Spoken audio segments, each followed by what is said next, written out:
أول رد صادم على أحمد الشرع وحكومته من وزيرة الخارجية الألمانية. بهاي المقابلة اليوم المذيع عم يسألها لوزيرة الخارجية الألمانية، عم يقول لها أنت نزلتي على سوريا وما صافحوك بإيدهم كامرأة وصافحوا الوزير الفرنسي كرجل، هل هذا شيء جيد ولا لا؟ فبترد هي عليهم بتقول لهم أنا أصادا نزلت على سوريا مع نظيري الفرنسي لشوف شو الإيديولوجية والتوجه تبع هاي الحكومة اليوم بسوريا، وتوضح لي بشكل واضح لما ما سلموا علي ولما كل الوقت ما كانوا عم يطلعوا بوشي وإنما بالأرض توجههم والإيديولوجية اللي هن جايين منها، وتبين لي كمان انه بحياتهم ما رح يشاركوا المرأة بشكل فعال، وهذا الشيء ما رح يخليهم ابدا يتقدموا اقتصاديا. على ما يبدو يا جماعة اوروبا ما رح تدعم سوريا بهذا الفكر اليوم، ولا رح تعطيه مصاري للشرع بسبب التشدد.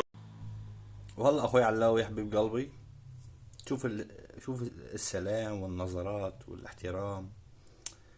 هل عندك الجرأة انه تطالع خبر؟ ما بطالع خبر. ليش؟ انه اهم شيء الفتنة، اهم شيء التحريض، اهم شيء الحبيدبي. تمام؟ وعلى اساس ندير الرأي ولا الاخر. تفضل طلعنا هذا الفيديو معلم. شباب هي صافحة وطلعوا لعندها، وايش بدك؟ خلص تكرم. شوفوا دولة لما بتسمع منك، دولة سمعت من الناس، سمعت من المتابعين، سمعت من شعبه انه في خطأ يا اخي، تم تصريحه. هي مصافحة وطويلة، تم 3 ايام مسك، ايده عرقت. الله يحييكم يا اخوات، لايك وشير، دعمونا الفيديو وتابعونا. هذا حساب جديد. السلام عليكم.